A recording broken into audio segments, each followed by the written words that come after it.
Programme présidentiel pour le Silkway Rally.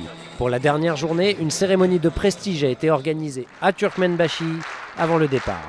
Les 3 présidents de la République des pays traversés ont fait le déplacement pour célébrer la naissance de l'événement et féliciter ses premiers participants. Gurbanguly Berdimuhamedov pour le Turkménistan, Dimitri Medvedev pour la Russie et Nursultan Nazarbayev pour le Kazakhstan ont pu, comme les nombreux spectateurs présents, encourager les équipages pour leurs derniers efforts.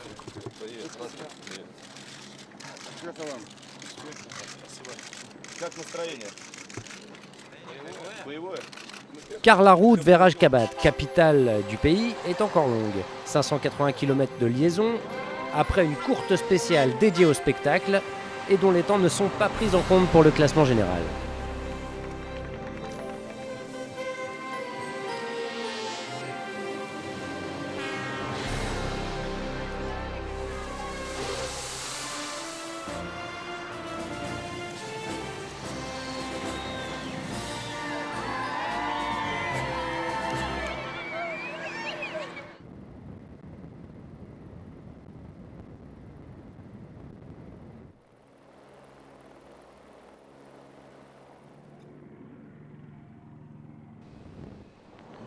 C'est donc pour savourer sa victoire que Carlos Sainz se lance sur cet ultime secteur sélectif. Après une semaine où il est constamment resté en embuscade, il a profité de l'accident puis de l'abandon de Nasser Al-Attiyah. Une victoire sur le Silkway Rally, une autre sur le Rallye dos Sertoes. Invaincu en 2009, Carlos Sainz sera le grand favori du Dakar. Mark Miller, légèrement en retrait derrière le duo de pointe pendant l'épreuve, grimpe lui aussi d'un rang. Comme sur le dernier Dakar, il termine 2e. Gilles de Villiers cherchait à se rassurer sur le Silkway Rally. Ses ennuis physiques sont maintenant derrière lui. Il lui reste quelques mois pour préparer le Dakar.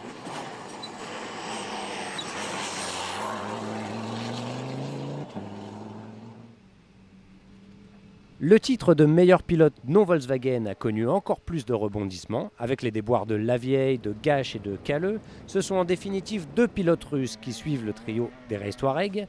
Ruslan Missikov a géré sans céder à la panique sur la fin du rallye.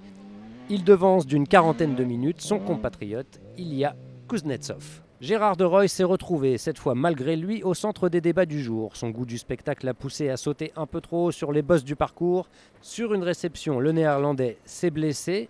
Un affaissement des vertèbres qui se révèle sans gravité. Son équipage conserve, après quelques discussions, la 2e place du classement général.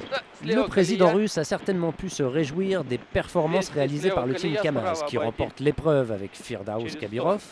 Entre parenthèses, plus rapide que Missikov et Kuznetsov. Le team Kamaz place aussi 4 camions dans le top 6 final. Certes, le capitaine de route Vladimir Tchagin a perdu ses chances de victoire en même temps qu'une roue avant dans l'étape 5. Et derrière Gérard de Rooij, Alès Lopreis complète un podium qui se révèle très compétitif. Côté turkmène, une génération de pilotes est peut-être née avec Gurbanberdi Danatorov qui restera le premier à avoir terminé le Silkway Rally.